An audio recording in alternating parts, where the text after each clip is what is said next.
जर हा समाजाची नाराजीची लाट जर मुख्यमंत्र्यांना आणि उपमुख्यमंत्र्यांना अंगावर घ्यायची नसेल तर त्यांना सगळ्या स्वारींची अंमलबजावणी करून गॅजेटचं जे 5-6 विषय राहिले ते घ्यावं लागणार आहे। त्यांना असं अन्यायकारक निर्णय लादून चालणार नाही समाजावर, कारण आज करोडोनं समाज हा रस्त्यावर आज 7 महिने झाले आणि त्यांची चेष्टा केल्यासारखं सरकार करणार नाही। नसता समाजाला नाविलाजानं निर्णय बदलावा लागणार आहे। हजारो पोरांवरती गुन्हे दाखल झाले, माता मावल्या सुद्धा रस्त्यावरती। पण पूर्वी असं होतं की राजाला दया यायची, पण आताच्या राजाला फक्त स्वार्थ आणि सत्ताच दिसते।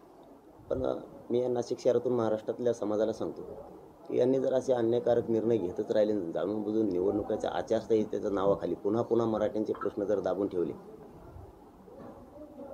तर यांचा जीव हा सत्तेत, राजकारण्यांचा जीव सगळ्यात जास्त गुलालात असतो आणि मग गुलाल आयुष्यभर लागू द्यायचा का नाही हा मराठ्यांनी निर्णय घेणं आता अत्यंत गरजेचं आहे। कारण हा शेवटचा क्षण आहे। आता मराठा समाजाच्या पदरात पडणारं आरक्षण जर मराठ्यांच्या पोरांना मिळवून द्यायचं असलं आणि सरकारनं जर जाणून बुजून पुन्हा एकदा निवडणूकच लादली आणि आपली सगळ्या स्वारींची अंमलबजावणी नाही केली तर यांचा जीव आपल्याला ओळखावा लागणार। हे नेमका कशात आहे तर प्रत्येक राजकारण्यांचा जीव हा सत्तेत गुंतलेला आहे।